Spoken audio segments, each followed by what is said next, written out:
both legendary and the envy of the market. Retail banking.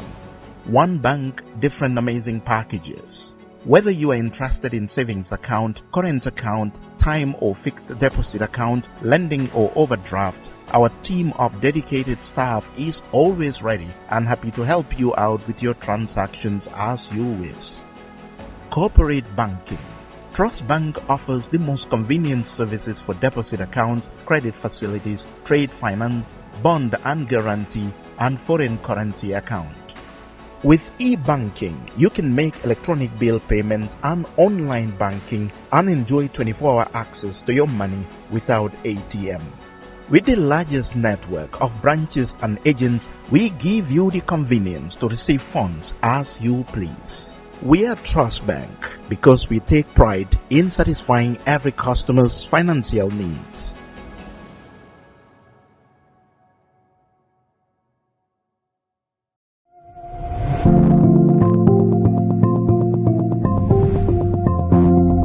Introducing the future of hassle-free and seamless financial transaction. The Una Wallet app, empowering you to effortlessly manage your money anytime, anywhere.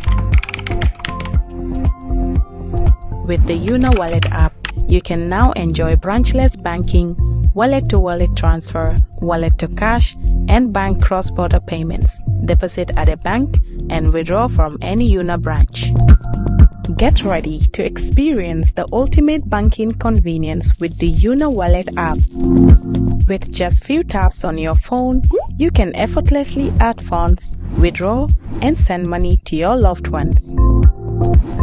The Una Wallet app also provides a detailed history of your transaction, making it easier to track your expenses.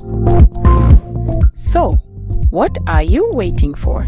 Download the Una Wallet app today on Play Store or App Store and say goodbye to hassle of traditional banking. Uno Forex Bureau Limited, delivering much more than money.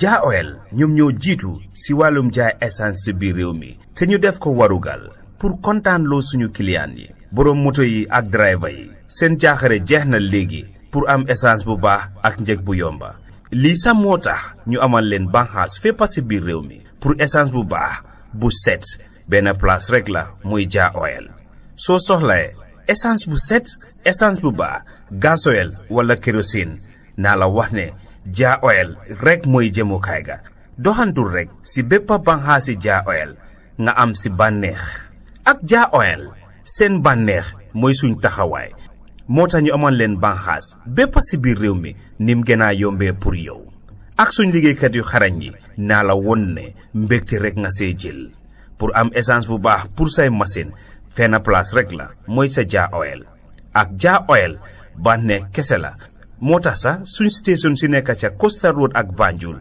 wàññil nañ leen njëgi essence bi foofu noonu pour am si lu leer mun ngaa call si 770-8080 322-9070 714-7273 wala 787-1321 Ja Oil, the pride of the nation.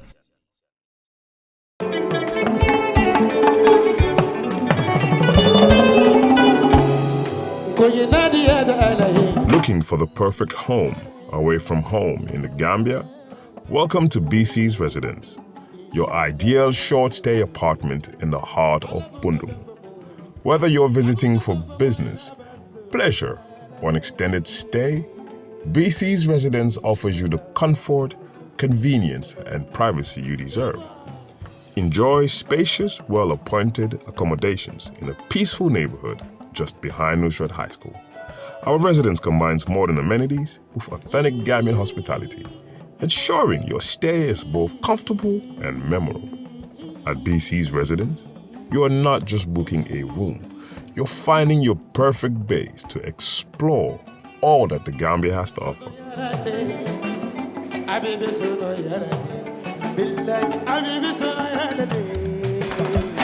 Ready to book your stay? Contact us today. plus 220-941414. bcsresidence@gmail.com.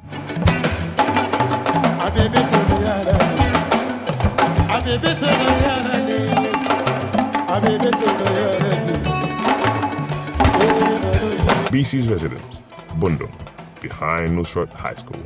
Your comfort is our priority.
Hello and welcome to this special interview. It's another Thursday and we're back here in the studio. And today I have two party leaders. I don't know how I did this, but I have my favorite lawyer and friend, Dr. Lamin Darbo, party leader of the National Unity Party. Dr. Darbo, welcome back to the show. Thank you very much, Fatou. And of course, Mayor Talib Ahmed Bensouda, the leader of Unite Party, and of course the leader, the flag bearer of Coalition 2026. Congratulations and welcome back to the show. And your favorite mayor. Yes, yes, my favorite mayor. You know, I've always said this. So I make complain about Balit. I pay $10, $15. I'm like, so MF, honestly, yes, that part, yes. But of course today we have both party leaders here. You all know the Unite Party and NUP signed an MOU a couple of days ago. We will be talking about that MOU. You just signed the MOU between Unite and NUP. What exactly did you agree on, Dr. Darbo? What exactly? Did you agree on the MOU? Foreign alliance relations. Yes. And what does it entail? Well, a lot of things. So you'll have to ask your specific questions and we'll deal What with does the MOU entail? That's what I'm asking. the relationship from here going forward, and it's not limited to the electoral cycle commencing in December 2026. So it goes all the way, and hopefully we're planning to become one party as time goes on. Yes. Interesting. So Talib, what does this bring? What does this alliance bring to both parties? How would you say this complement each of you, like the Unite and the NUP? Somebody said Unite plus, and I sent that text to you. Unite plus unity. That means glad.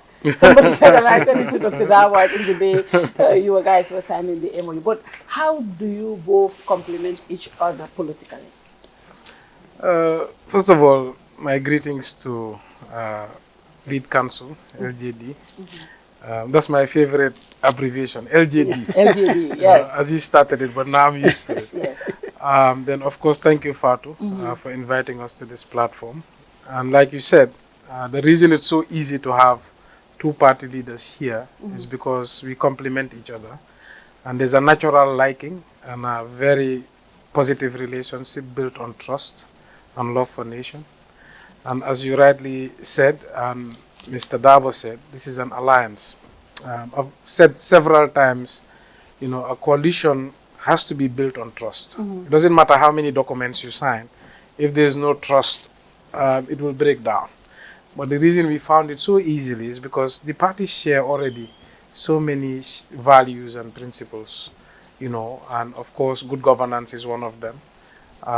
Another is reforms that we all believe Gambia needs badly, protecting democratic rights and principles.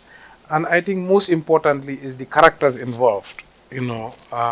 before the coming of LJD, there was already a support I received from NUP. Yeah, as a party during the mayoral election. So there was already a foundation. But with the coming of LGD, that relationship was put on steroids. He's somebody we revere. He's somebody we respect, even outside of politics. Yeah. And he's a human rights defender. So I think that sweetened the relationship, sweetened the pie, like they say. And, when he came, we were very eager to have this relationship, and we hope at some point in the future we can become one entity. Dr. Darbo, you obviously and the Unite Party and other parties were in the Apex coalition. You didn't participate in the coalition 2026. Obviously, you have told us the reason.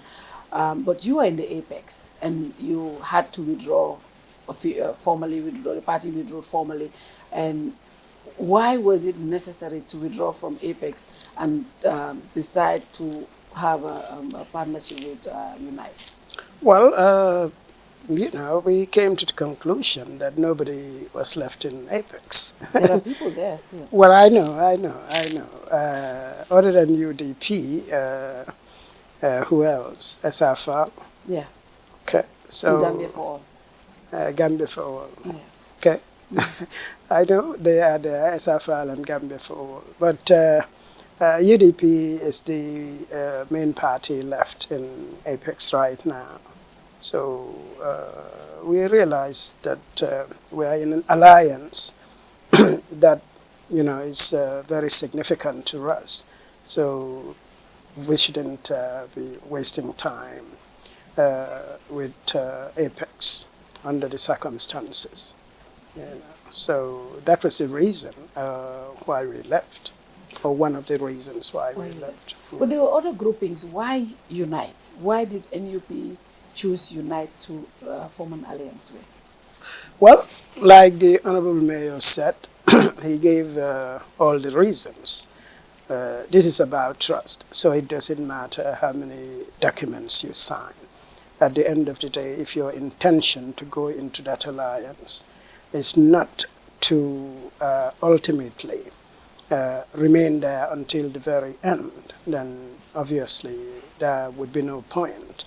And we suspect that we wouldn't go into an alliance with a lot of other parties. There are some that we may consider, but between us and Unite, I believe there is a natural relationship there. The mayor was, he still is the mayor of KM, and, he did wonders there. We've seen his record, notwithstanding a lot of what was said.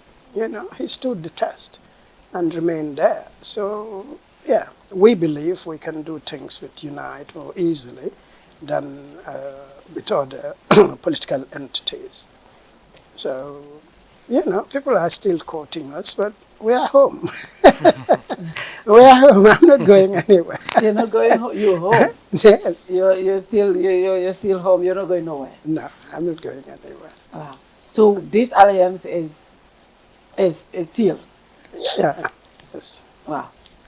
Great. So, Mayor, a lot of people Gambians believe that a divided opposition is victory for Barrow. Now, it looks like we're going to have competing blocs. We have the UDP bloc that signed their coalition last week. And obviously, you guys, the NUP Unite Alliance with the coalition 2026, another bloc. Why do you think Gambians should believe that this is the best way to remove Barrow, having competing opposition blocs against Barrow? Well, I've always said I believe this race will be either 3-horse or 4-horse race. And I do believe, of course, one of the blocks, and that I believe is the one where NUP and Unite will win this election. We've done our research, our studies. Gambia has changed a lot, and the electoral map is living and breathing and evolving. What politics was in the 90s is different from the 2000s, and what it is today is different from the millennial era. So basically what we see happening is that the electoral map has even changed quickly from the 2021 elections. You know, Gambians vote based on the options that are available. In 2021, they saw two options, and that was the UDP and the NPP, and they voted in that way. But now they have more options, and we believe this alliance and our partners will be the option that will attract independent voters, especially most. Based on our surveys, the incumbent commands about 20% support. Majority of 20%? Gambians, yes, majority of Gambians are non-aligned. And usually what happens, especially in 2021, those independent voters will go in what they view as the lesser of two evils. So when those numbers are added to one party or the other, it may seem that they command majority support, whereas in the reality, this was just a choice independent voters were faced with. And to give you an example, if you look at in 2021, the elections, President Barrow commanded a vote of, I think, 460,000, was it? Yeah. And the second runner-up was UDP, which was the organizing secretary. We were somewhere around half of that, or less than half. Yeah. But if you look at the elections that came after that, and local elections usually are a test of voter loyalty. You know, a lot of independents don't vote in local elections. So it's your loyal base that votes. You could now see the numbers came down from 400,000 for NPP to 200,000. So against voter population of 1 million voters. So whereas people say, yes, the turnout was lower, but usually when the turnout is lower and interest is lower, it means independents don't vote. It's the loyal base of that party that comes out to vote. So what we see is that trend is continuing. And the latest survey we did internally shows that the NPP commands about 20% of the vote. And independent voters are somewhere close to 40%. So now those independent voters have a choice. They have a home they can call their own, with a fresh perspective, new ideas, and of course with credible people behind it.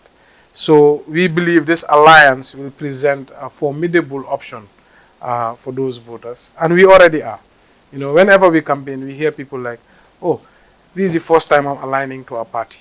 I hear that so many times. This is the first time I'm aligning to a party. I voted last time, but this is the first time I'm aligning to a party. You know, so we really believe it's a very, very healthy dynamic for Gambians and our democracy. Bensouda, do you think this alliance, like he said, will be able to put up a force that can take on Barrow and remove Barrow in December 5th? Remember, number one, incumbency, but also UDP is also a very strong party, 30 years in existence, the second largest party in the country. Why do you think Gambians will be able to come out and say, this is the alliance we want to vote for? Well, like Mayor said, credibility. So we're not going to argue with people. People may say, I know that's your opinion. Well, it's not our opinion. I mean, you check the public record. You check our records in the public domain.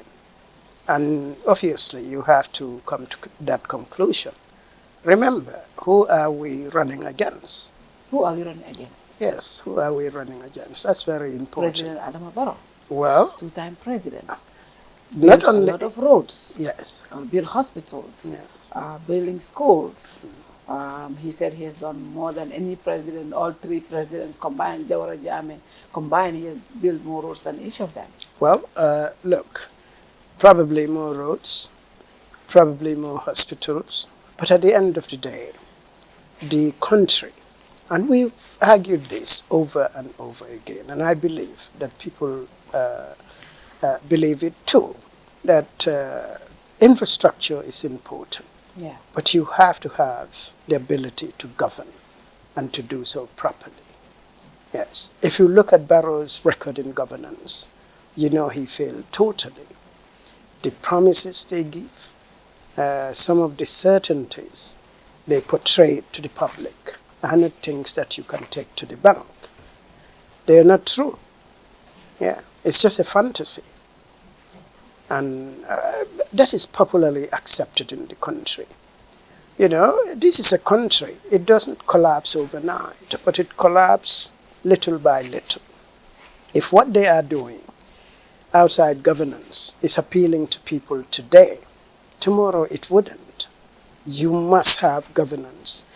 Governance means transparency, believing in what the government is doing. Yes. And nobody believes in what the president is doing. There is no transparency in government. These are not just mantras. That is the reality. So we believe that between the two of us, there is no question. Yeah, people are still approaching us. You know, I want to be part of the alliance. I'm not coming with any conditions and things like that. Yeah, people are saying that. So they must see something that appeals to them. And that is the two of us. Yeah. I mean, I think the NUP and Unite Alliance, a lot of people say it brings a lot of credibility, especially somebody like you and him, the leadership, you know, command a lot of respect when it comes to integrity and, you know, your records in public service. He's been 2-time mayor. His record speaks for himself. You, a human rights defender who just look at the little man there and stand for them. That's what everybody sees you for and who you are. And I think that brings a lot of credibility to the alliance. But people are saying, who is going to lead among these two? Even though we know each of you can do it. But people want to know who among the two is going to lead. You still have not addressed that publicly. Who is going to lead this alliance? That's what everybody wants to know. No, but Fatou, that is not something we should waste our time with. No. Why? I mean, if you believe in both of us, yes, then you shouldn't worry who ultimately leads. You shouldn't. We want to know. No. Because you know what we don't want? You have not agreed and everybody goes their way. I think a lot of people are still jittery about that. That's the fact. Coming to this interview, I had people calling me, look, they should tell us who is going to lead. We want to know. Because it's still like, we don't know. No, that is a question we need not answer right now. Why? Well, you know, we'll get there. We'll get there eventually. But like Mayor said, coming back to the independent voters. Now, if you believe that statistics... You are diverting my question. Now, I want to go back to there. You know, I'm a very experienced journalist. You're diverting. I know you are a lawyer. But I'm a very experienced journalist. I know. Going back to that question. Yes. If you don't want to tell me who is going to lead, will we have a scenario where Unite and NUP disagrees on leadership and they separate? Will we see that scenario? No, I don't think so. You don't think so? No. Okay. Yeah, I don't think so. When do we expect leadership announcement? We're talking. So when do we expect? Well, that can be any time between now and October. So we are in no haste. The campaign period has not commenced. The formal campaign period. We are on the campaign, but the formal period has not commenced. Yes. So we'll be engaging with the voters, especially the wild card in this entire relationship. That's the independent voters. Mm-hmm. Yeah. I'm sure they are in our camp. I'm sure about that. They are, but we'll have to farm up. You know, they are believing us as we approach October. Yeah, a lot of independent voters like myself who wants to know who is going to lead so we can make up our minds. It is a known question. If you believe in all of us, in both of us, obviously, telling you now and telling you next month in October makes no difference. You know, Gambians just want sensationalism in our public conversations. We are not attracted in that direction. We're talking. We're both serious people. And we'll be there. You'll be there? Yeah. No separation over leadership issues? No. No. Definitely no. No. Okay. Well, he's a lawyer. He's not telling me. I'm not going to yeah, he's a lawyer. Don't be lawyer. No.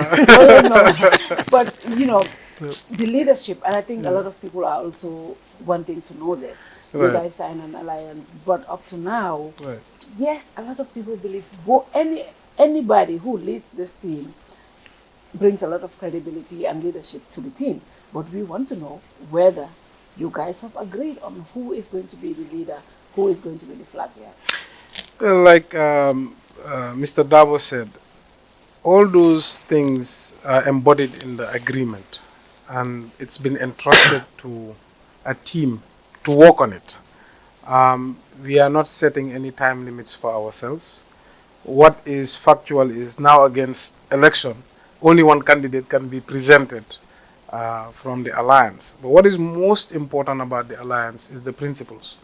Is the principles that we have agreed on. And just like Mr. Darbo said, what Gambians are interested in, that these two entities have come together and they're happy about that. And we said we have a goal to eventually be one entity. Be one party. One party eventually. So the details as to how we get there is internal. And of course, at that point in time, it can be tomorrow, it can be next week, it can be 1 month, it can be 2 months.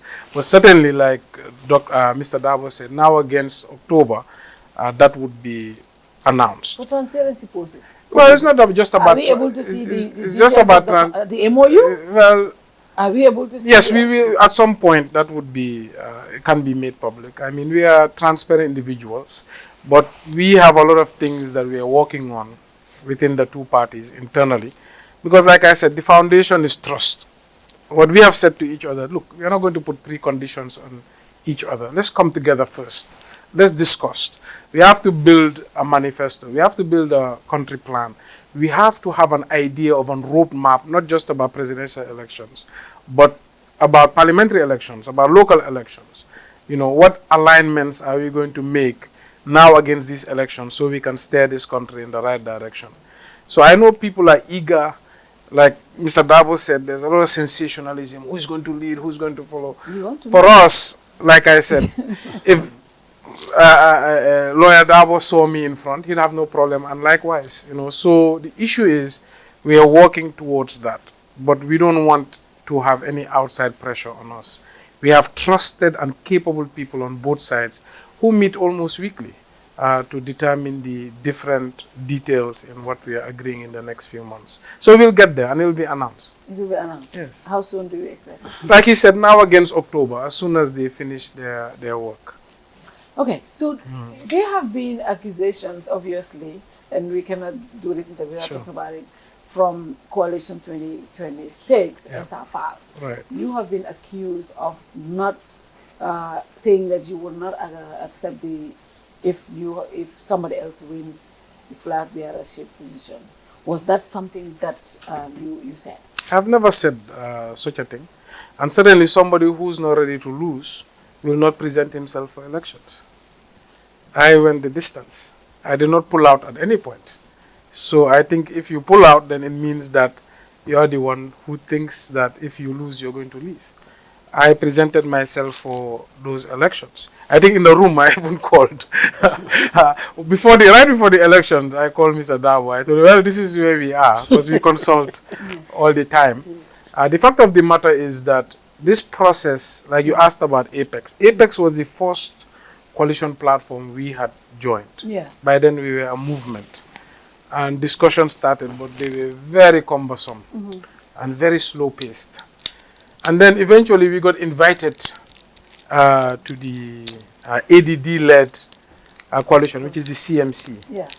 Malik Kamara came to our office and said they had passed a motion at the CMC meeting that some movements are even bigger than certain registered parties, so they would like to open the door for movement. So in good faith, I joined the CMC with our movement at the time, which is Unite Movement for Change.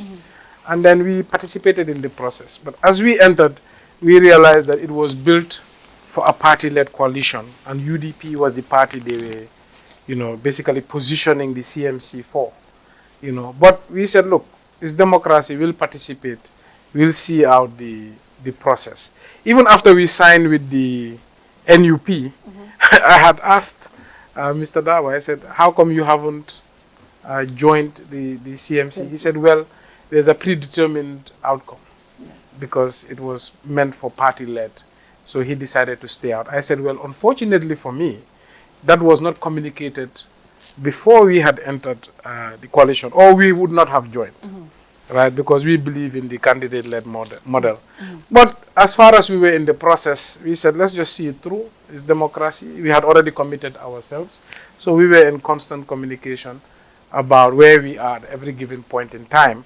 But to come directly to your question, if I was not prepared to lose, I would not present ourselves for an election. Because many parties were pulling out weeks before. I think 7 or 8 political parties and movements were pulling out.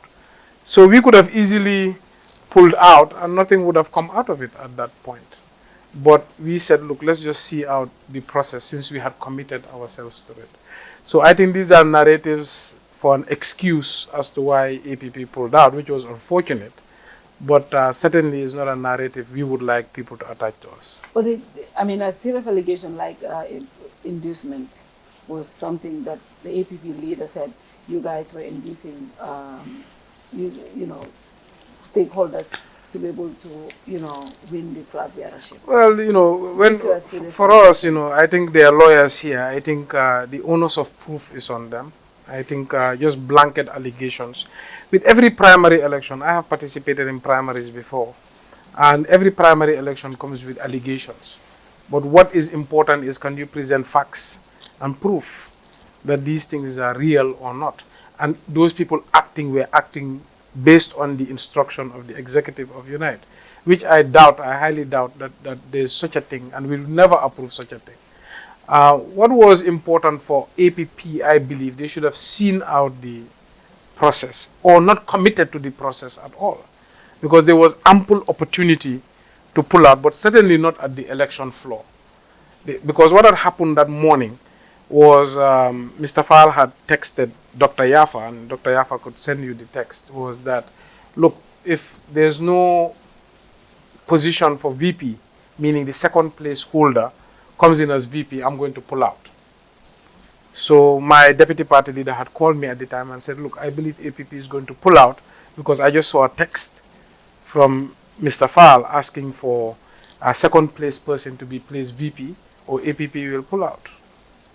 So basically what had happened after that is the APP Sobea rep also presented that motion to the floor, that before the election they are requesting that a motion be presented where the second place person is the automatic vice president.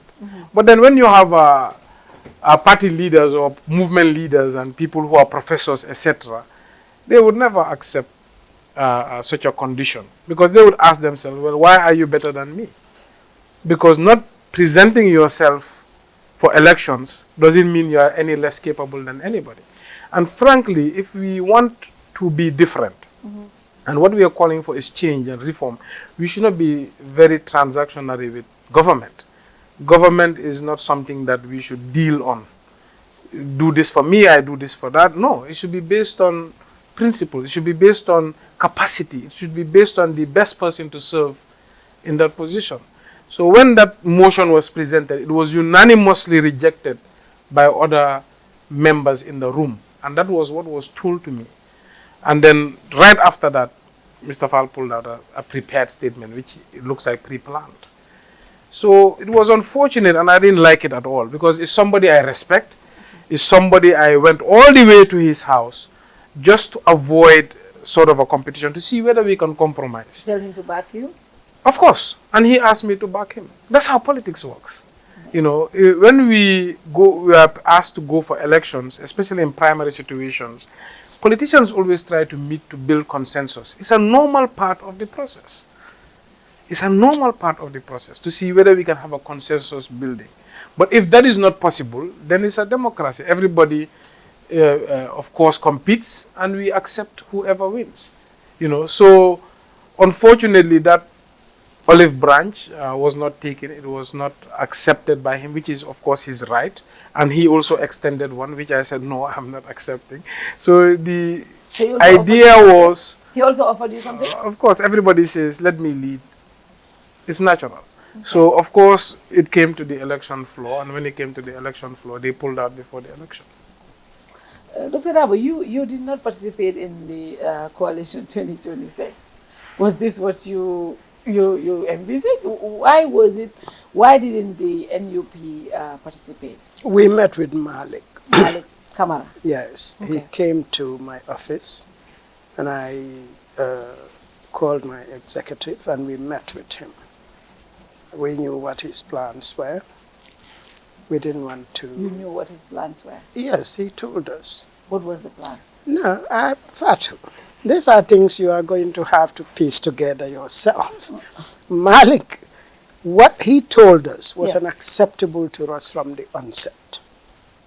So we decided not to go in.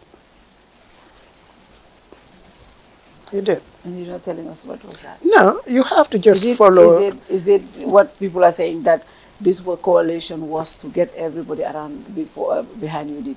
Well, you have to look at the dynamics. Mm-hmm. When Malik pulled out, what did he do? Mm-hmm. Yes, so those are important factors. Where did he go? Yes. So you have to decide. I'm not going to say it here, but Malik's position was very transparent to me. It was very obvious. He probably thought he was just hiding, but it was obvious to me. So I wasn't having any of that. We didn't go in from day one. Well, now, looking at the entire process, what do you make of the allegations and the counter allegations? What allegations? That the UMC bribed their way through to the farmers. No, I don't believe that. You don't believe that? No, I don't believe that. Like he said, in law, what do we rely on? Evidence. Do you have it? Yes. So if you don't have it, then someone like me wouldn't pay any attention to it. Yeah. Can you even provide circumstantial evidence? How about factual evidence? Nothing. So I'm not going to participate in conjecturing, what happened. I'll just take it as nothing happened. Yeah. Nothing happened. Yeah, nothing happened. That was just, whoever was saying that was just articulating his own imagination. That's the way I look at it. Today, after this interview, the Unite NUP Alliance will be signing the MOU with the Coalition 2026 partners, where you have been chosen. What do we expect at the signing ceremony? Well, the signing ceremony, just like the NUP signing ceremony, would bring the partners on board, where with the same sort of agreement on principles, we agree that Gambia needs reforms, Gambia needs good governance, and as an alliance we will compete in this election. NUP is a partner of Unite, so I see NUP as part of the agreement. So I would say Unite NUP partners. So basically, it's an alliance to build consensus amongst these political entities, and it's open. Like Mr. Darbo said, even when we signed, we said, look, if there's like-minded political parties who want to join our alliance, by all means, we would invite them, because coalition building is all about bringing like-minded entities to basically change this country. So basically, we hope by September 5th as well, which we are yet to form up, because we also have to discuss with the NUP to basically have a grand launching of this alliance for the benefit of the grassroots. Because usually when you take a hotel, you talk in English, you sign documents, you are speaking to the educated class. But most Gambians would not benefit from those messaging. So that's why political rallies are important. They are not just to amass a crowd, but it's to actually bring out a message that the grassroots can digest. So we are hoping that we can come up with a date, we can come up with a venue, and that we can announce to the general public after the signing. But you know, it's a signing of an alliance which is open to others. We get inquiries every day. Yesterday, actually, a party called me. I'm yet to tell Mr. Darbo that saying they want to join the NUP Unite Alliance. So it's showing that Gambians are really attracted to this third force. I call it a third force because aside from the UDP-led alliance and the NPP-led alliance, this is the third entity which is quickly becoming the biggest and most formidable entity in this country. You know, I truly believe as of now, the Unite NUP Alliance is the most popular and fastest growing and soon to be biggest alliance in this country. President Barrow will be campaigning on his record. The UDP has decades of political experience behind them. What argument will the NUP Unite Alliance take to the voters for them to choose them December 5th? We don't have to argue. We don't. We will argue, but we don't have to. You don't have to. Why? No. Why? Because his record is clear. My record is clear. Yes. So that is what the country is looking at. They've had the benefit of studying the president and his party. They have the benefit of also studying the UDP leadership. Yes. So we come in as a third force in 2026. But if these other two were not existing, we will come in as the most formidable force. And we are. So we don't have to. There's a lot of lobbying going around, really, to reverse the situation. Yes. To reverse this situation? Yes. A lot of lobbying is going around to do that. But we'll stay put. You think that lobbying will not succeed? They will not succeed? No. I don't think so. I don't think so. I'm not looking at anything I'm afraid of. If you are afraid of something, you probably would be very careful moving forward. Yes. Especially you. Somebody told me he thinks NUP will be backtracking on this alliance. You don't think so? Because there's a lot of pressure on you from your electorate, from your followers, from your community. Is that true? Not from my electorate. Okay. No, not from my electorate. Okay. From maybe particular well-placed individuals, but well-placed within certain sectors, not necessarily within the electorate. Oh. Yeah. So with the electorate, we are fine. We're very comfortable. Yeah. At the end of the day, they're going to act as they believe. And I believe they think the Honorable Mayor and myself, are the new kids on the block. The new kids on the block? Oh my God. On the presidential block. In the presidential block. When imagine the Dr. Darbo, but he's a politician, right? Dr. Darbo I have known from when I was, 18 years back in the UK, No, but, when you talk about somebody as a politician, we just look at electoral politics. Yeah. But I've been engaged in public affairs. Obviously. The serious type of public affairs going back to 1992. You're Yes. So I've been there. Not in electoral politics, but definitely in the public affairs of this country. So we are home. We are home. Yeah. Unite and NUP is home. Yes. Okay. Mayor, a lot of people say, just like I said to him, President Barrow is running on his record. And the UDP has 30 years of experience, political experience, organization. And this is a new, NUP is just 5 years old or so. Unite is just a couple of months old. How and where are you going to get the votes to win in December 5th? That is the question everybody is asking. When you talk about Barrow, you talk about URR and the rural village, rural settlements, that is his base. When you talk about UDP, you're talking about the West Coast. Even though he's from West Coast, so I don't know how that's going to play. He's from West Coast, the heart of Gunjur, that is the UDP base also. But where is going to be Unite's base? Where are you going to get the electorates to be the winner in December 5th election? So I think in addition to what Mr. Darbo said, we complement each other perfectly. He's a human rights defender. He has a track record in the legal field. He has won landmark cases just recently against the government, which has become the talk of town, very high profile cases. So he's a man of principle.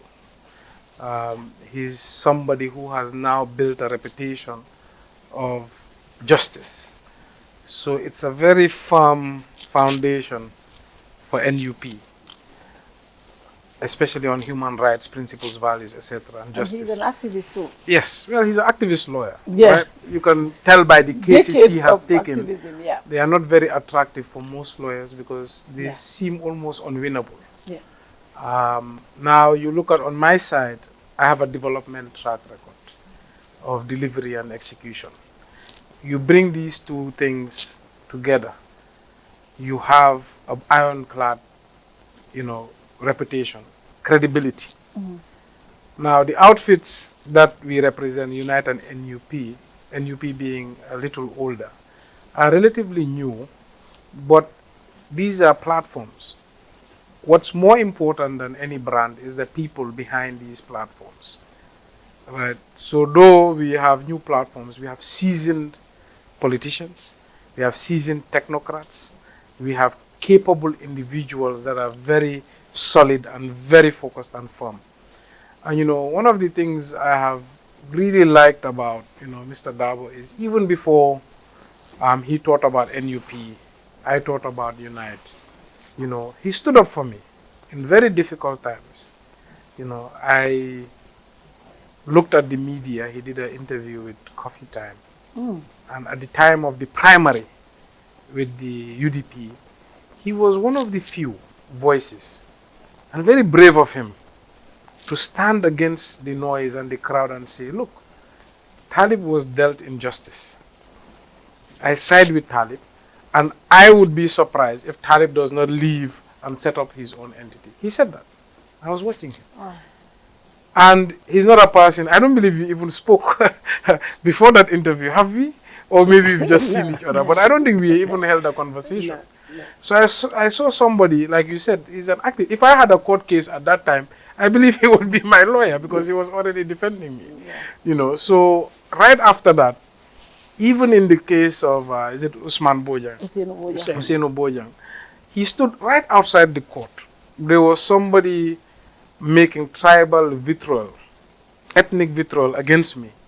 And he stood at the courthouse entrance and he spoke again in an interview about the injustice that person was leveling on me and how government is neglecting their role by holding that person accountable, in a way promoting ethnic division.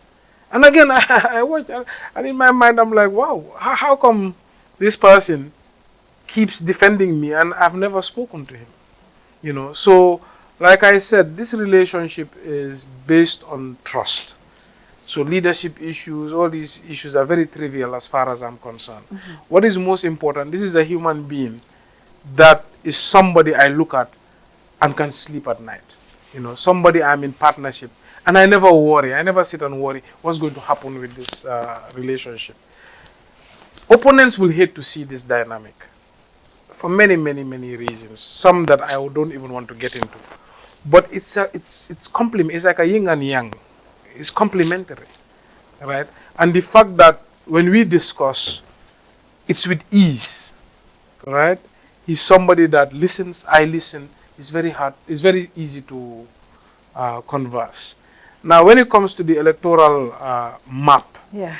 President Barrow is not as formidable as he likes to advertise, right? So, as of course incumbent, there's a lot of bravado, beating of chest. I was just in URR. He's back yet. Yes, and I'm sure right now they're trying to enter those villages and trying to change people's minds again. But I know what I saw and what I heard. And I did not expect that level of support in those areas. You know, and I didn't expect that level of enthusiasm from young and old, male and female. And what they voluntarily said publicly. You see, presidency has an expiry date. You know, 10 years is enough. What you cannot achieve in 10 years, you cannot achieve in 15 or 20. And frankly, people get tired because a lot is promised to the electorate and it's not delivered. Today, we look at what is happening. There's an energy crisis. Yeah. After President Barrow stood multiple times and assured the public that Gambia is now generating more electricity than it needs. And I've said it. The president and his government are not governing. And Mr. Darbo said it. They're not governing. They're just making it up as they go along. And every day they just sit and try to calculate how to win elections, not how to make Gambians' life better. Any football jersey they give, any road they build, any hospital they put down, it's never about the quality of life of Gambians or how to uplift Gambians. It's a political calculation of how to get votes. Because go to those clinics and see what's on the shelves. Look at what facilities are inside. There's little to none. There's hardly any drugs in those clinics. They can hardly treat anybody of any complicated issue. If you have a sick relative today, 9 out of 10 times they tell you they get a referral to Dakar or they need to be evacuated. I took a relative not long ago to the cardiac section of the hospital, right outside the State House. They did not have the basic equipment to keep the heart going, and we had to evacuate. And this is right outside the State House. And the same people are running around the country, spending millions of dollars in petrol money, accommodation, feeding, running in multi-million dollars cars, worth millions of dollars cumulative. But the hospital doesn't have diagnostic equipment. So a lot of the projects being laid out, Fatou, are white elephant projects. I just came from a lot of communities in URR. If you see the quality of the road, my security guard joked, he said, I can just pick this basalt from the ground and go build my house. It's just loosely laid all over the place, just to make those people believe that we have improved your lives. But when we enter those villages, people complain about cost of living. They complain about food to eat. They complain about the back way, lack of employment. And I said in one of my speeches, development is not seen, development is felt. Don't show me your development, I will feel it. If genuinely the president's projects and initiatives had an impact on people's lives, they would know it. Their healthcare would be better. Their education would be better. Look at the results of the education sector. The results that just came out with the WAS. Yeah. And they're blaming math teachers. You know, look at the healthcare. Look at the employment record. In a developed country that is prosperous, a president brags about employment rate. They brag about economic growth, inflation control and cost control, universal health care. These are things in a prosperous country a president talks about. But anybody can take loans and build roads. And I dispute the fact that President Barrow has built more roads than Yaya Jammeh and Jawara. You know why? Why? Because most of the roads he talks about today are projects started under Jammeh. The Bertil Hardin Highway was signed and sealed, including all the feeder roads in the combos. The feeder roads being built, they're part of a package that was negotiated under the Jammeh regime. The Jabang Highway was complete. And President Barrow stood there to open it. It was complete by the time Jammeh was leaving. The Farafenye Bridge, all the pillars were up. I was there. I was working with a different capacity. But I was there when I saw the pillars were up and Jammeh was the president at the time. The Pasamas Road was almost complete. The OIC roads? The OIC roads were all of Jammeh's package. So infrastructure is important. Not just road infrastructure, but energy infrastructure, as we have seen, is dilapidated and lacking. energy is arguably more important than roads. Because energy keeps our hospitals going, they keep our businesses going, they keep livelihoods, they keeps food in the market frozen, they tell us that need to sow, as we saw in the Tobaski.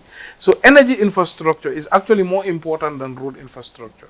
But remember, energy is not seen, it is felt. You cannot see energy. It is felt.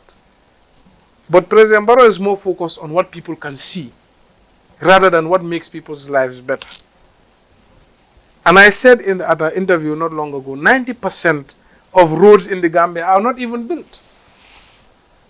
They are not built. What are they? Run through even the Battle Harding Highway. Just keep your eyes on left and right and see the roads running into the communities.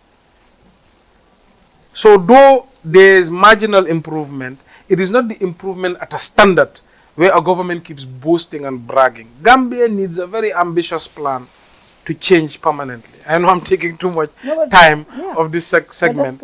But what is more important for President Barrow to focus on is governance, reforms, the right laws. Fatou, what we need is for people to see Gambia and want to invest in Gambia and want to do business in Gambia. And that cannot happen when you don't have good laws and reforms and where international investors feel that their investment is safe. The judiciary is inefficient and slow. They are under-resourced. How many case files are stuck for years on end? I know Dr. Darbo can talk better about that. So when an investor comes and says, if I invest in this place and I have a dispute, I will never pull my money out. Exactly. You know, the inefficiency of the port. I said in an interview, I once sent a container outside of Canada and I met no person.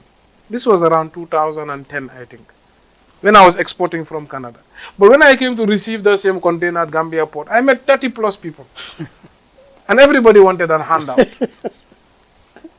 So these are some of the things that will never allow international business to come into Gambia. That's why I always quote about the Singapore model. Singapore was not built because of the president was going around and borrowing. It was built on governance. Singapore was built on governance. They exported an image people trusted. So Gambia will just keep on having incremental development under the leadership of Barrow, and the people will never feel it. A 1% will always be rich because they're entrepreneurs. They survive on government contracts. But the 90% will never feel that development, which should bring prosperity to their lives. And let me just end by saying this. I said to somebody once I went to a lot of villages, I have now diagnosed Gambia's problem, and it's all around poverty. As far as there's no ambitious plan to end poverty permanently, Gambia will always be in decay. And a president and a government must have a plan that by this year, just like China did, they pulled out 600 million people from poverty in a generation. If we are unable to do that, these problems will still aggravate. And that is very important. But that has always been the problem. Every president that comes in Gambia tells us, I have a plan. And I could see why the two of you will work, because every single week that I've hosted Dr. Darbo, he tells me that we have governance issues in this country. And I could hear him say exactly that, we have governance issues. But let's look at the state of our nation today.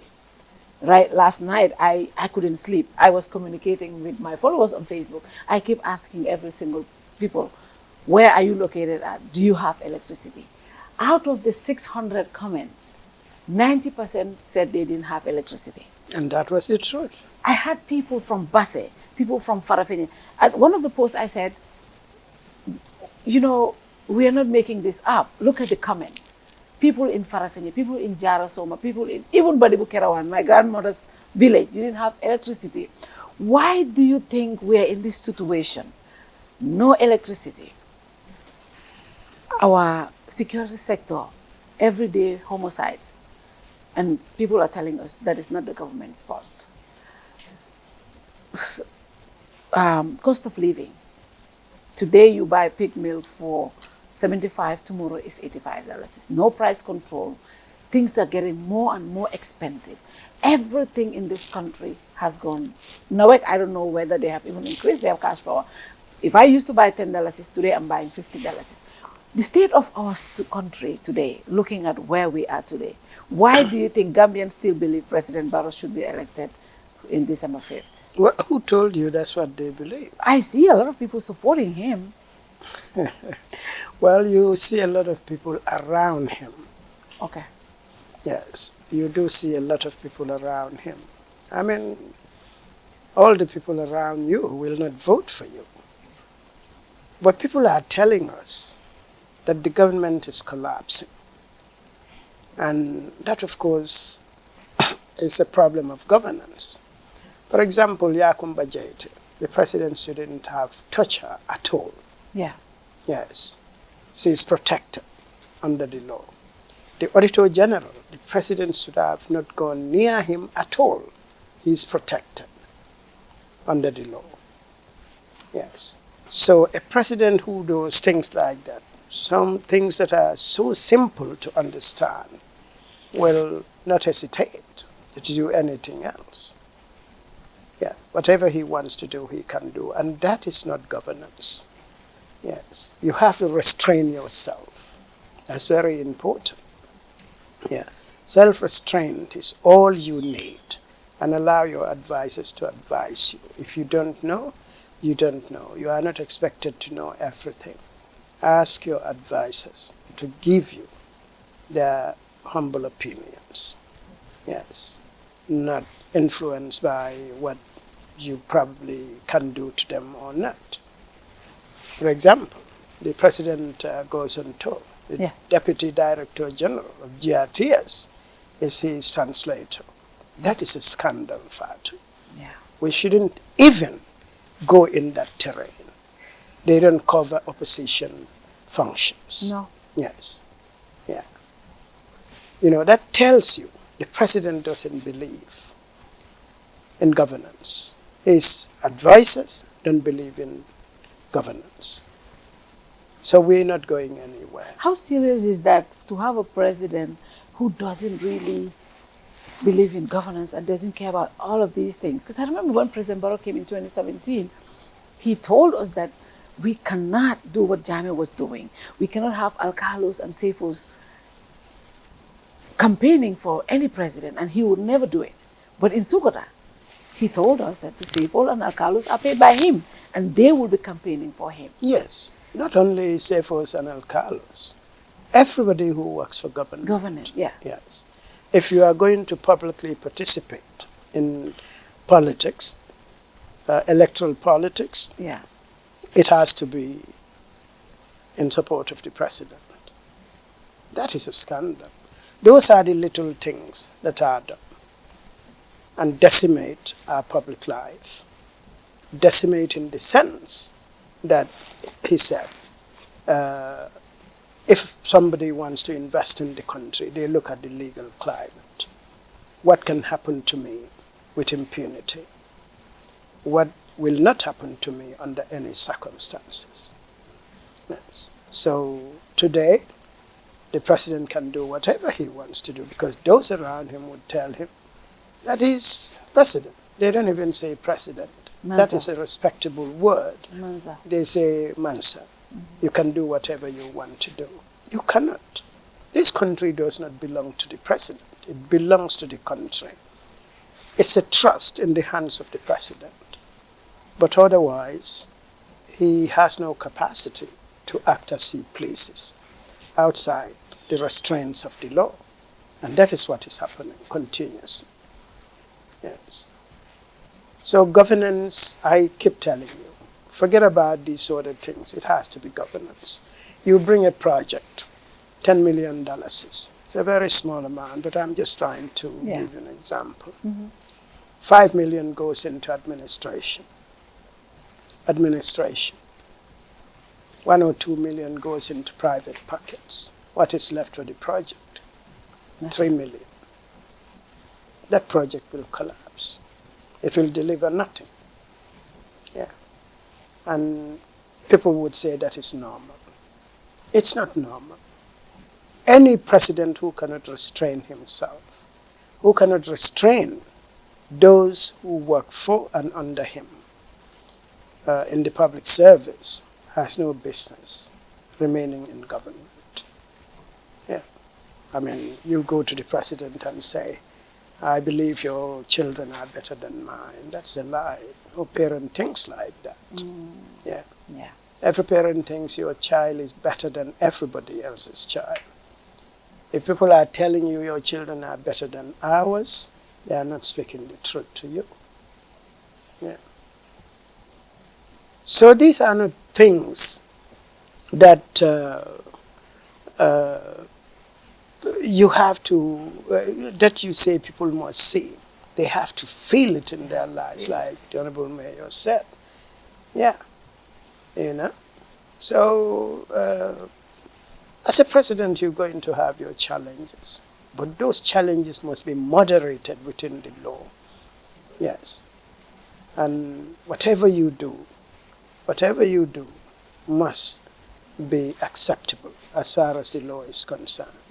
The president doesn't believe in that. His advisors don't believe in it. They only cry and say, we know this would happen if your government collapses. But by then, who benefits from that?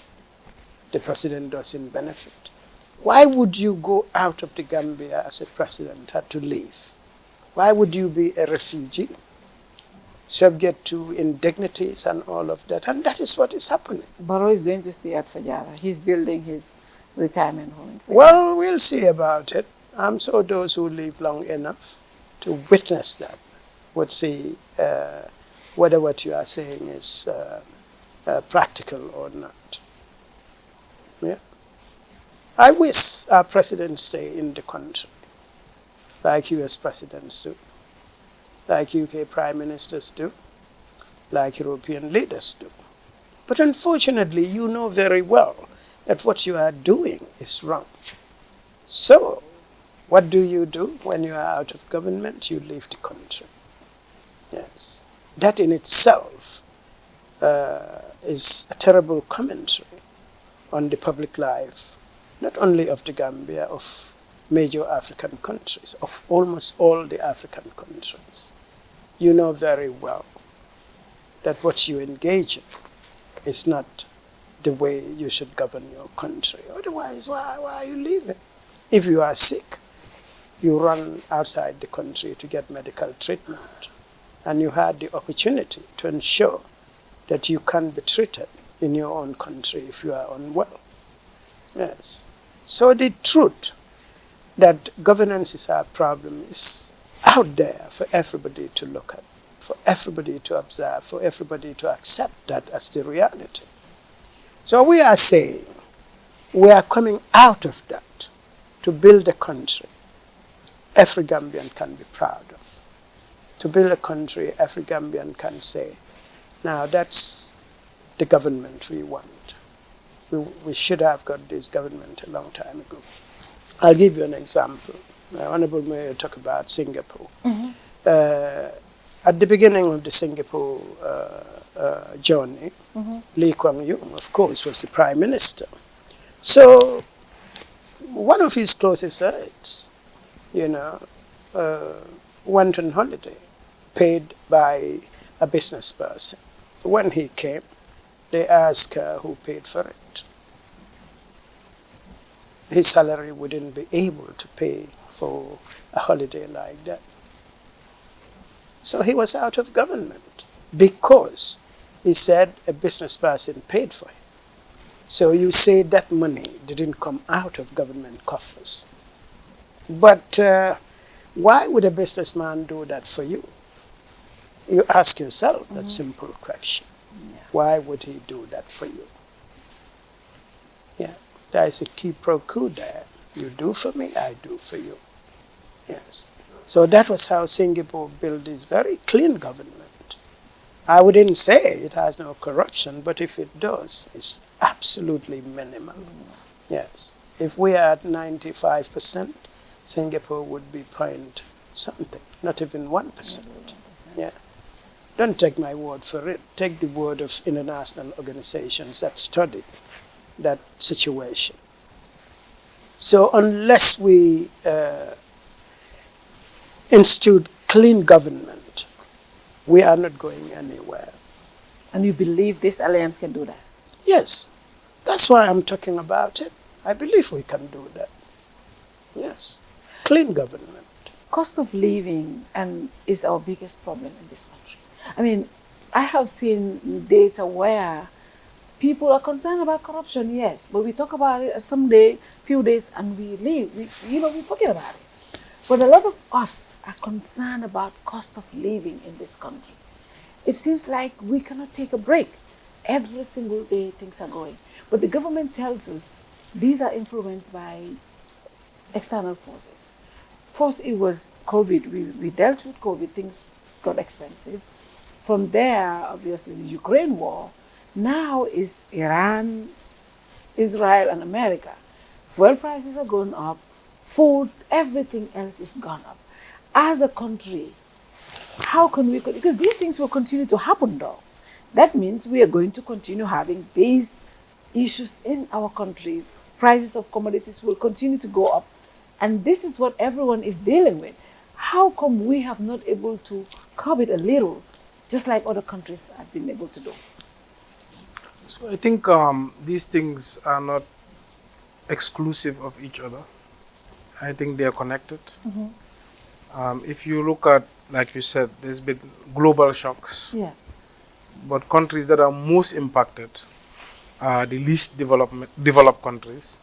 We usually have issues of governance, issues of corruption, issues of government inefficiency and low investment, issues of unemployment, etc. Vulnerable societies. So you would have a country in the, OECDs, like the most developed countries, and you look at the level and rate of inflation, and you see that it is much more mild. Even though it exists, it is much more mild than the least developing countries. So like Mr. Darbo said, if you had a highly productive private sector, if you had good pay, if you had an efficient government, if you have a lot of investment into your country, you would fare better. How do you get those things? You have to have good governance. So they're related. If you have good governance, you'd be able to attract foreign direct investment. You would be able to attract, productive sector with employment, with good paying jobs. You would be able to produce enough to enjoy economies of scale, so that when you produce locally and you import less, you'll have less of an inflation problem. Look at what happened in the case of Nigeria recently with Dangote's oil refinery. Yeah. I think that's a case study. Nigeria for decades was exporting crude for very cheap prices and then importing, refined petroleum and related products for very high prices, and of course using their forex. This had pressure on their local currency, which would devalue against the dollar. This had pressure on inflation, etc. But why was nobody investing in Nigeria's productive sector? Because of corruption. So when Tinubu came, one of the things he did was to remove the subsidies, yeah. And what he did was, of course, is to have the corruption agency fight corruption very hard. And it even started under Buhari. So these two governments combined during their time in office really fought corruption and really tried to encourage investment into this sector. But of course successful under Tinubu because of the removal of the subsidy. So Dangote was then able to shore up the capital with lenders and his own money to build a $26 billion oil refinery, the biggest single train oil refinery in the world,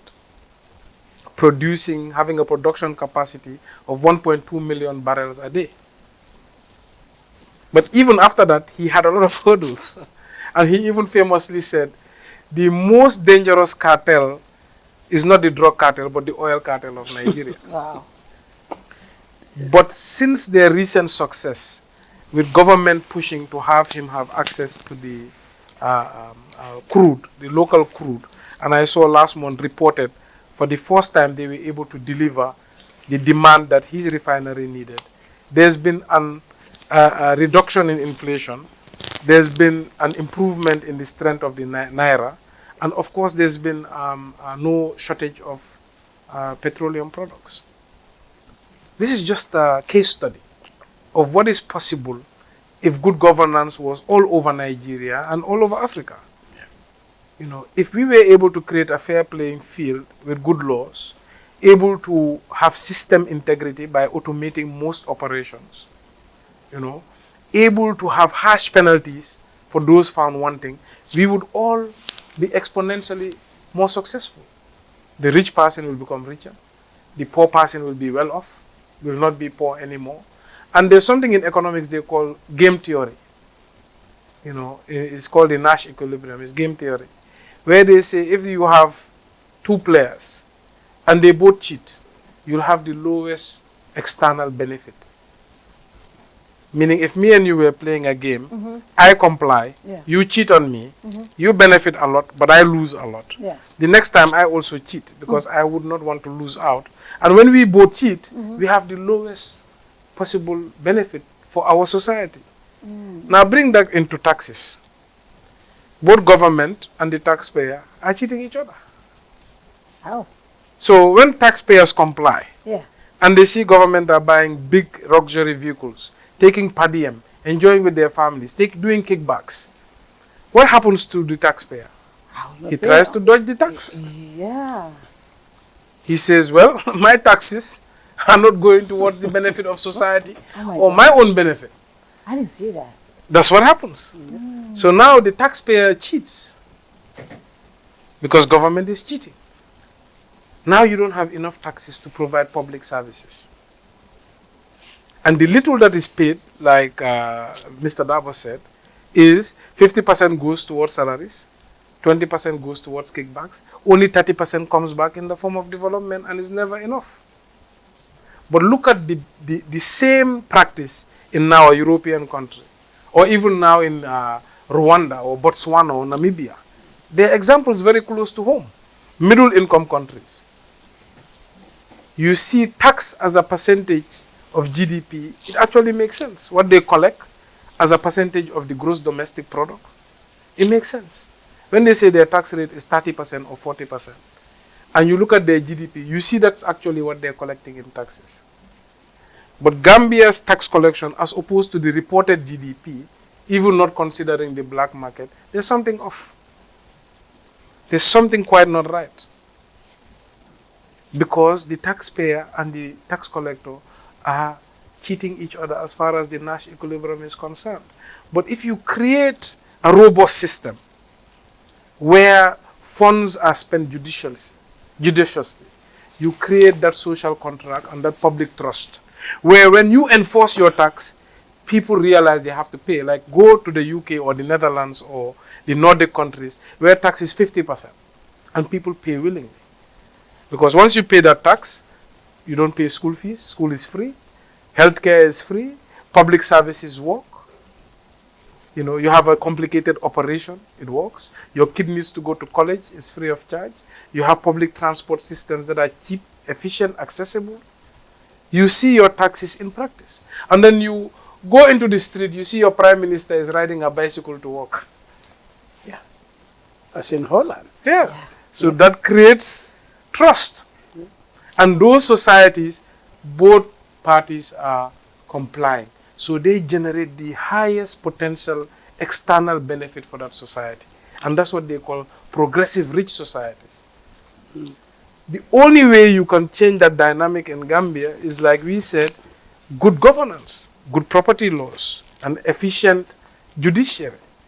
You know, like he said, the inability of the president to interfere with the third estate of government, which is the judiciary. They must have their independence. And I usually quote his case a lot when I say, if there was only one law where institutions of accountability, and this be the central bank governor, this be the chief justice, the Accountant General or the Auditor General, the IGP of Police, the IEC Chairman, where a president can only have the power to nominate to the Parliament. And the Parliament will interview, they will do their due diligence, they will do research on that person, they will ask questions before they ratify and potentially even reject. Yeah. And once that person is appointed, no person can remove them unless they have done something before a court of law or a panel of judges that can remove them. But the president as an executive will not have the power to unilaterally remove them. Then you are building systems of justice and accountability. Then you are beginning the journey of good governance and building a platform where people can invest freely. And then you will start seeing the tide change. And the country will just be prosperous. Without a president needing to inaugurate a road or to open a private building, there will be too many buildings to open. There will be too many roads being built because the country is progressing. So that's why I say these things are interrelated. When I go into developed countries, like I go to the United States, I ask my cousins, I say, how come there's non-stop perpetual road construction in America? Yeah. And they are always tearing up roads and rebuilding roads. How come? Yeah. He told me, Talib, development is a process, it's part of life. A mayor doesn't need to come here to say, we are going to rebuild this road. We are going to inaugurate the road. A crowd gather and is clapping. It is automatic. Like he said, I've never witnessed, in all my years in the UK, in all my years in the US, I've never seen a president inaugurate any road or a governor. Yes. You know. It's a basic function of society. Yeah. Presidents make proclamations. We are going to rebuild our aging road infrastructure, energy infrastructure. We are going to upgrade the country's airports. But they don't go stand there with a ribbon and trying to open one road. Because this development is a process. What presidents brag about is unemployment numbers. You know, like I've said before. So for Gambia to get where it needs to get, we need to really look at governance very seriously. We cannot do that without the right laws. We don't have, we are still... Oh no, the laws are there, the laws are there. But we still have the 1997 Constitution that gives the president a lot of powers. Yes, but the laws are still there. But when it comes to, for example, having strong institutions, for example, if the IGP knows that if he issues permit to this opposition leader, the president will be upset. Obviously, he will not because he wants to secure his job. Absolutely. Today, the case, the Attorney General's, the Auditor General's case, the Supreme Court said, yes, the president acted unlawfully, but they could not bring him back because they were going to, whatever, you know, we all said, I'm sorry, but that was a bad call, right? And the president was able to remove the central bank governor. Remember, when he came, he removed the central bank governor, and a lot of people said that was a red line because, you know, these are independent institutions, the IEC chairman. But if we have laws where in our constitution where the president doesn't have all these powers, for example, if we say the president, if you go in, like, if you are the president, you swear in, you know, you tell us, this is what I have. And when I'm leaving, this is what you declare what you have. But this government said, no, these are things that they don't want. They don't want accountability, but we don't have it in our laws.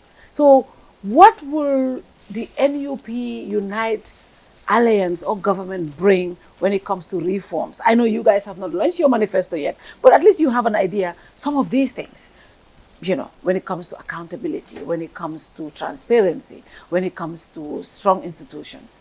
What kind of Well, say, for example, the president will not go into the National Assembly.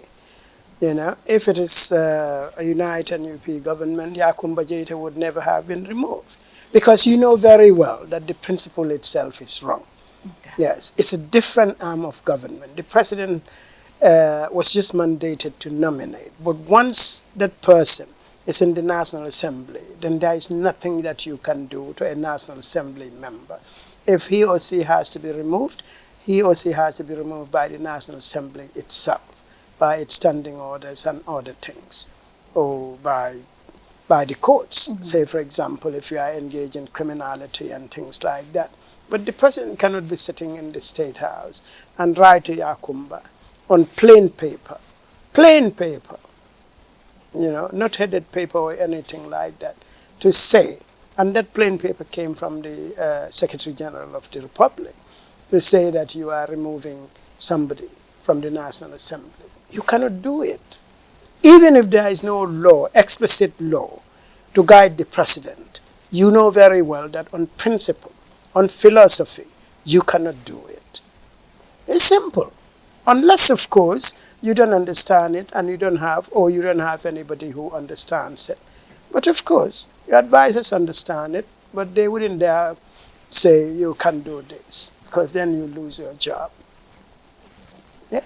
Until we have the law signed, I tell people, whoever goes to that State House,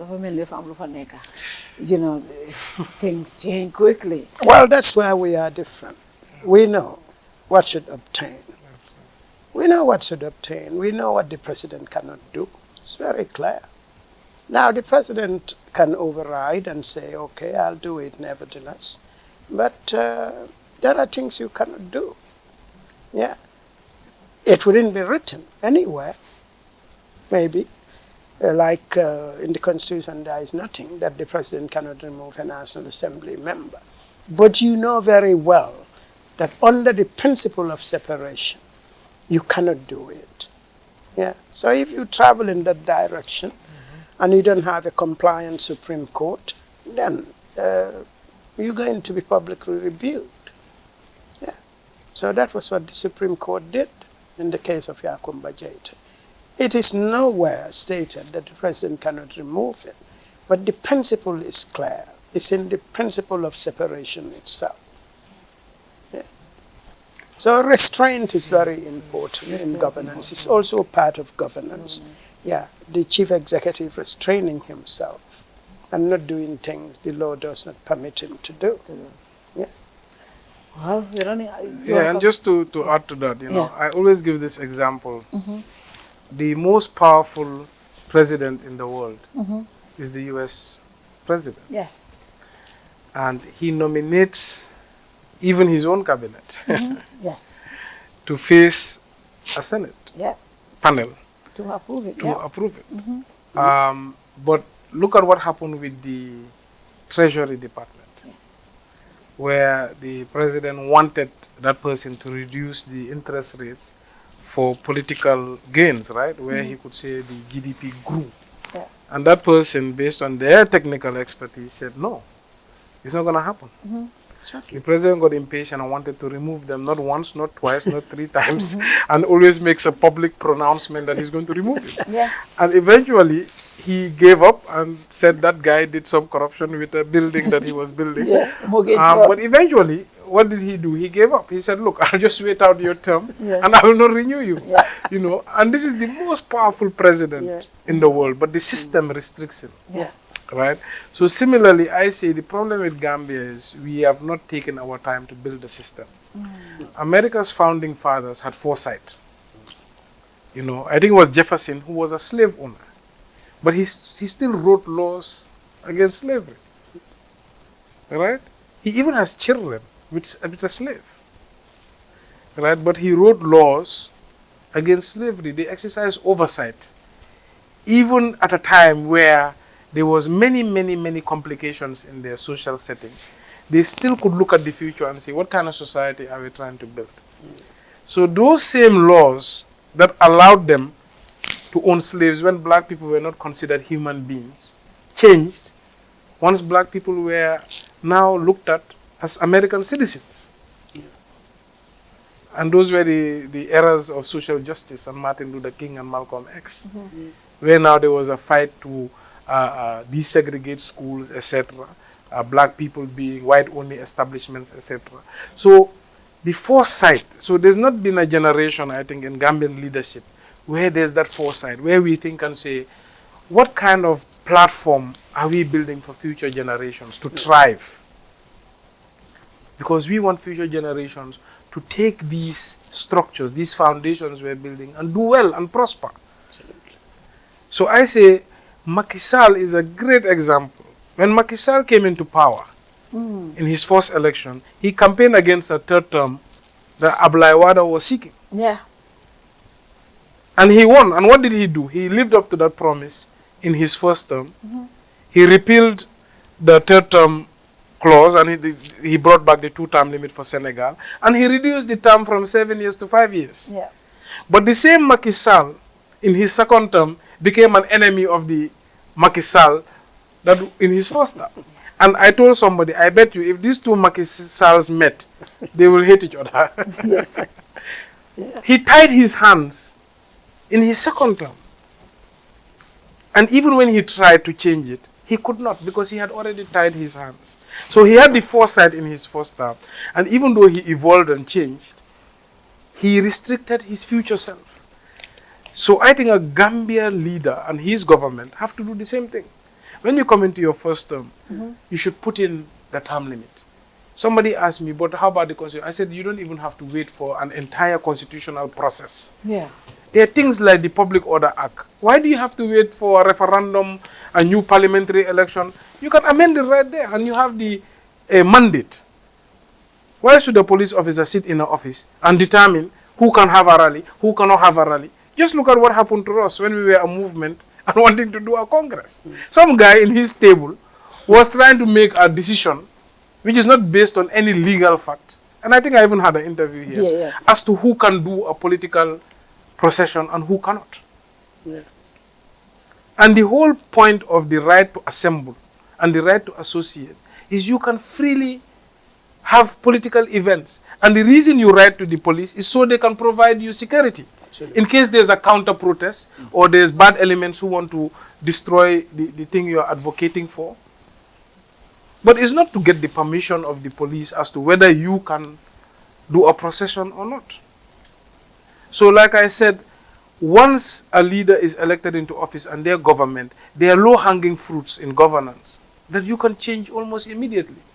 Before what they call the lean of the king kicks in. You know, my friend gave me this quote. He said, Talib, there's something called the lean of the king. I say, what is it?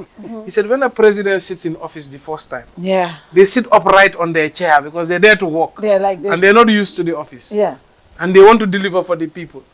But as the longer they stay, they lean. They become comfortable. And you know, President Barrow was famously quoted saying, it's very easy to sit on the chair, but it's very difficult to get up. That's true.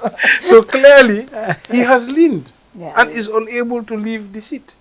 So the President Barrow today, if he met the President Barrow of 2016, they will not like each other.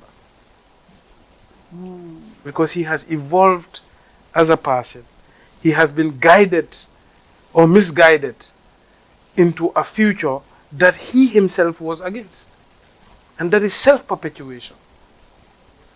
You know, I saw a video, I think, over the weekend where he had, I think, 200 officers running by his vehicle and shouting. Yeah. And I said, these are the things he was advocating against. Those 200 officers can better serve us at the border. Those 200 officers can better serve us on the security crisis we have today. Why are they running around the president's convoy and singing songs? So the president is focused on the wrong things. And lastly, let me just say, civil servants are the gem of Gambian government. But they are not taken care of. There was a labor statistics survey that came out that shows civil servants on average are paid $6,000. How can they feed their families? How can they pay for school fees? How can they pay for rent? Can they ever have a mortgage? They can never afford health care.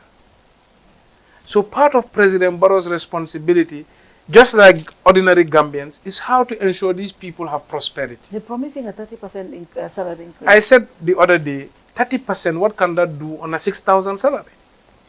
Yeah. And that pronouncement would have even been sweeter if they say public servants are exempted. Only civil servants are going to be the ones that are benefiting. Because as a minister, you are volunteering. You said, I'm volunteering to uplift my people. As a president, you are volunteering. Why should you be involved in that 30%?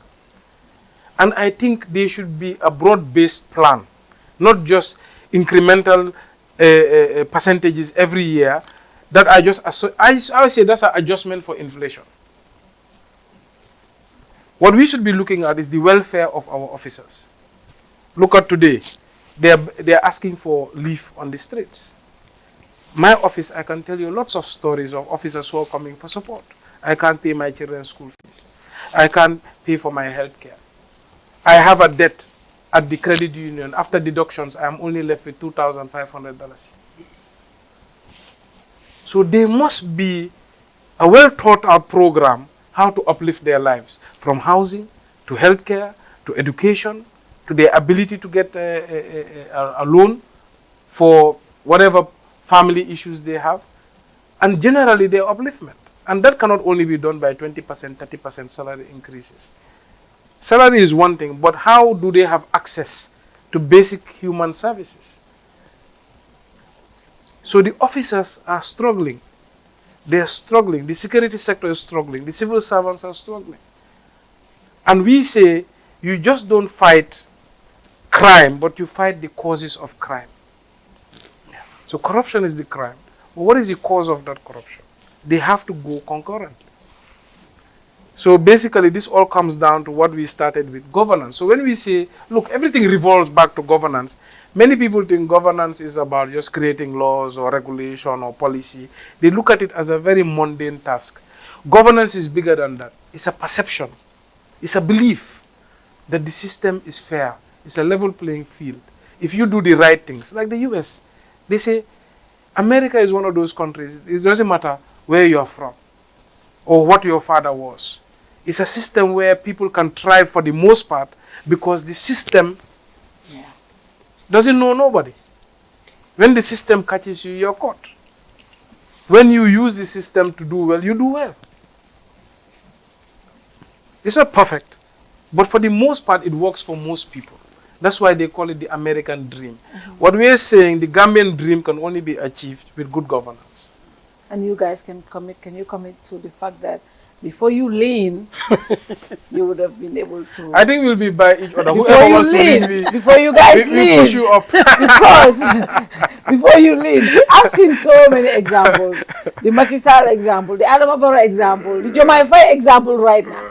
Before you lean, are we able to see basic like time limit, public order act, these basic things before you lean? At least we can go back to say, at least. Yeah, we can change those. And another one is the fact that if you take the government to court, you cannot seek an injunction against the government. Yeah. That needs to come out of our laws. When I was in the UK, we can go and get Gambians off the plane to come back into the country. Yeah. So we got that law from the United Kingdom. Why are we still having that law when the UK is no longer using it? But we are proud of it. No injunction against the government. Look at what they did to the mayor. You cannot control people who are working within your organization. Yeah. Yeah. But the Supreme Court said, the government cannot do that. It cannot go and break down doors and put others, employees back into their offices. Yeah. So now they wouldn't do that alone. Long. Yeah. But it took so long, and that is the problem. Even with the Yakumba Jete, 11 months, the Attorney General's case. Auditor General, 9 months. Right now, the Supreme Court itself, is involved in, I don't know, it might take a year or so. So, these are laws that you're right, we need to change. We need to change them. Yeah, we need to change them. This injunction law, we need to change them. Yes, central government must have restraint. It cannot come into the local governments to do what it wants to do. You have to do it within the law. Yes, within the law. And I forgot to say, this is the only duo who has beat the government 4 times in the Supreme Court. 2-0 for LGD and LJD and 2-0 for TB. You know, I beat government twice Supreme Court. He beat government twice to Supreme Court. So we have a record of beating government, and this is why we are saying we'll beat them this election. In December too. Yes. I mean, this duo is going to be just looking at this, listening to this conversation. It's so elevated. It's so. I think this is the kind of politics people look forward to, and I think people like him getting into politics bring a lot of that, and I think a lot of Gambians are looking to having this kind of conversations. Bari ngol mimbe jibero la watu banta Dr. Darbo. NUP Unite Alliance o Saintale Ali Coalition 2026 fanan kafuta wokang sign bi dal mutalal kata o signing MOU signing ceremony la kamta ko coalition is shaping up cool be belari new kanne gambe non nyanta muna expect la from this coalition. Final message. Well, minaka na mol samba bulandi bali kono prokata tubabdu soto kila alfal makoy ningala ke wosoto be tarala Gambia janne mo titala bakwe koteke fani lafta tala ite fang e man la fa katala jam e bari lafta tala tubabdu yata jibe manin kato wodron ne be balu wasilela inshallah ise balu no nyam banko kanne man tadulato. Just now at Mr. Darbo Lumwa, I think the whole point of good governance is for Gambia ni teki fi, mage fi, yero fi, am fi, and is to stop the economic crisis bu am moy ñaka bi. Buga nañ gis Gambia bu nga xamne nit ñi nañ fi buga dëkk. Ku dem sax da nga nama pour ñu ñipsi waat because lo fi am ak lo fi bay. And nga am tranga fi nga mëna topoto sa njoboti. This entire project of the Gambia dëkk bi moy pour nit ñi ñu dëkk ci biir border si ñu am yokkute ak tekki kon Unite NUP fuñ gisee ne mooy problème bi mooy loi yu bon yu fi nekk wala ñàkk système bu nekk ci government bi and loolu wécceeku boobu lañ bëgg a indi and comme noo ko gisee suñ waxtaan bi our perspective suñ xalaat dafa nuru moo tax ma ne this alliance is natural parce que suñ gis-gis yëpp benn la problème yu ñu gis ci biir nguur gi problème yu ñu gis ci biir société bi and am nañ idea naka lañ ko saafara an ñun duñ bàyyante kenn du bàyyi sa morom mu pression bi bari na seen kaw de kenn du bàyyi sa morom mu non pression bi ko na yaa ngi koo dégg wante man du ma ko dee yëg ñu journaliste lañ man du ma ko dee yëg pression bi bari na de wante soo déggee coow bi bari waaw dafa am lu nit ñi gis mooy ne tey si political landscape bi dañ gis threat waaw an bañ nañ pour loolu tekki pour loolu mun a taxaw moo tax ñi ngay jéem a indi naka lañ koo yaaxee wante loolu mënuñ koo def parce que comme ni ma ko waxee yàgg na balaa politique bi yàgg na balaa man ma nekk Unite moom mu nekk NUP di mutual respect bu fa nekk so loolu mooy foundation of relationship comme I always say politique mun ngaa nekk di signé wante that trust qualité boobu su fa nekkul looy signé rek amul njëriñ because end of the nguur bu su falloo dafaa nekk di code constitution we've seen it before. But the important more you look at the gentleman in the eye and you say, you know what, I can trust this guy. Nga xamne su duggé du wécc jiko. And yalla def na ne man also I have had, you know, I've been in small government. So a lot of my character has already revealed itself in my office that I operate. Likewise, Mr. Darbo. You know, he's somebody who has a lot of experience in the field in a very public way. So a lot of his character has been revealed. Yeah. You know, he could have easily said, look, I'm looking for money, let me just work for government. Yes. And do easy things that give me commercial benefits and, you know, but he took very hard cases. Cases that many people would never go by. Yeah. So he took those cases. You know, even a lot of the time people were wondering, why is this man taking this Usenu Bojang case with so much evidence, so much supposed, you know, evidence against this guy? Yeah. You know, it's only when he actually took the case and the facts started coming out, even myself, I'm like, oh, yep. Yep. Because the narratives we were hearing from government were so one-sided. Were so accusatory. Yeah. It was like, we found a gun in his house, we found these clothes, we found these shoes, you know, to a point where when police department talks, the average citizen will be like, I believe the police. Yeah. Yep. Exactly. That's the average, because it's an institution that people trust to fight crime. Yeah. And supposedly independent. But when he took up the case, that's when the truth was revealed to all Gambians, including myself. The Gala case. So that's why I'm saying it's the characters you have to measure, not just the platforms and the agreements. Right? So we are people who don't want to disappoint the public, and we don't want to disappoint ourselves. And most importantly, we have integrity, and we want to protect our credibility. Whatever I do, I want to sleep at night, and likewise him. We operate with good conscience. So have no fear about this relationship. Okay. Okay. I don't know for that. So we are here. We're here. But, I love this conversation so much because, honestly, very elevated. And I think this is what a lot of Gambians want to see in our politics. People that have a lot of integrity, people who have record to come and speak to us. And I think this election should be about issues. This election should be about what is affecting the Gambian people. And majority of us believe cost of living, governance issues. And I think that is what's been discussed here. And I thank you, gentlemen. Hopefully I get you back here again. It's so difficult to coordinate politicians, but hopefully, I want to book the last campaign interviews, for you guys to come back here and do this again. Once we win, we can come back. When you win also. Once we win. Actually, you remember the mayoral election when you committed to me that when you win, you'll give me the first interview, and you did. Oh, really? Yes, you did that. Yeah, you told me when we had the interview, I said, can I have the interview in case you win? You said, I'm going to win, but I'm going to give you the first interview. And we did that. We did that interview. But I want the last campaign interview also, because, just to, I love the conversation and I like the duo. I mean, hopefully the Gambians see that. But like I said, the Gambians want the oppositions to come together. It looks like we're going to have three forces. The President Alliance and the UDP-led alliance, and obviously NPP Unite Alliance also. Hopefully, Gambians who will look at these three groupings and choose what is the best for this country. And I wish you all good luck. You're going to MOU signing. I'm not going to keep you longer. Thank you very much for joining us. Until we come your way next week with another political leader. I think I'm going to have the UDP leader, Lawyer Ousainou Darbo, next week. Inshallah. See you again. Good night. Bye-bye. Thank you. Thank you.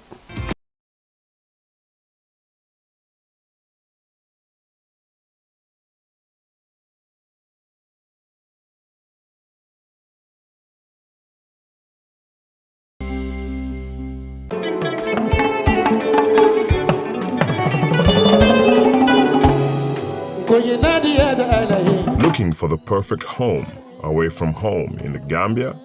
Welcome to BC's Residence, your ideal short-stay apartment in the heart of Bundung. Whether you're visiting for business, pleasure, or an extended stay, BC's Residence offers you the comfort, convenience, and privacy you deserve. Enjoy spacious, well-appointed accommodations in a peaceful neighborhood just behind Nusrat High School. Our residence combines modern amenities with authentic Gambian hospitality, ensuring your stay is both comfortable and memorable. At BC's Residence, you are not just booking a room, you're finding your perfect base to explore all that the Gambia has to offer.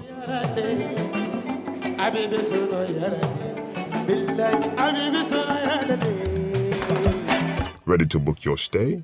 Contact us today. +220 941414 bcsresidence@gmail.com.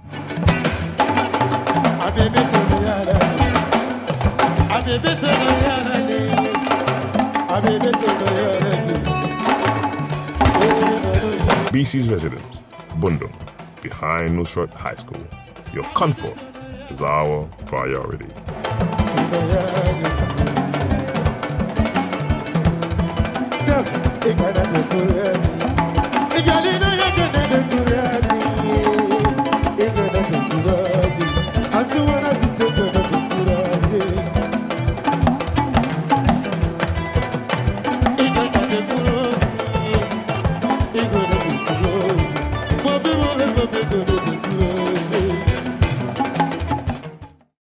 Ja Oil ñoom ñoo jiitu si wàllum jaay essence si biir réew mi te ñu def ko warugal pour kontaan loo suñu client yi boroom moto yi ak driver yi seen jaaxare jeex na léegi pour am essence bu baax ak njëg bu yomba lii sax moo tax ñu amal leen banxaas fépp ci biir réew mi pour essence bu baax bu set benn place rek la muy Jah Oil soo soxlae essence bu set essence bu baax gasoil wala kérosine naa la wax ne Jah Oil rek mooy jëmukaay ga doxantul rek ci bépp banxaasi Jah Oil nga am ci bànneex ak Jah Oil seen bànneex mooy suñ taxawaay moo tax ñu amoon leen banxaas bépp ci biir réew mi nim gën a yombee pour yow ak suñ liggéeykat yu xarañ yi naa la won ne mbégte rek nga see jël pour am essence bu baax pour say machine fenn place rek la mooy sa Jah Oil ak Jah Oil bànneex kese la moo tax sax suñ station si nekk ca Costa Road ak Banjul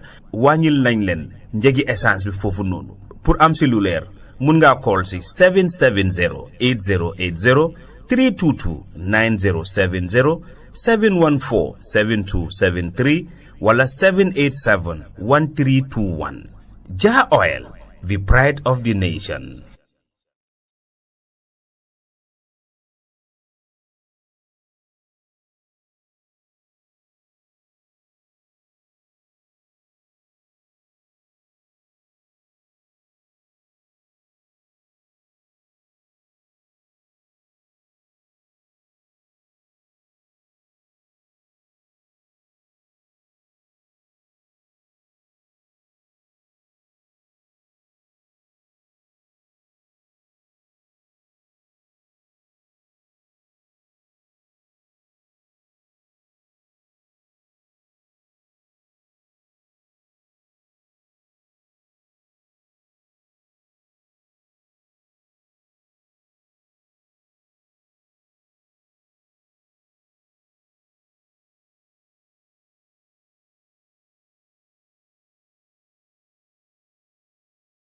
Is both legendary and the envy of the market. Retail banking. One bank, different amazing packages. Whether you are interested in savings account, current account, time or fixed deposit account, lending or overdraft, our team of dedicated staff is always ready and happy to help you out with your transactions as you wish. Corporate banking. Trust Bank offers the most convenient services for deposit accounts, credit facilities, trade finance, bond and guarantee, and foreign currency account. With e-banking, you can make electronic bill payments and online banking and enjoy 24-hour access to your money without ATM. With the largest network of branches and agents, we give you the convenience to receive funds as you please. We are Trust Bank because we take pride in satisfying every customer's financial needs.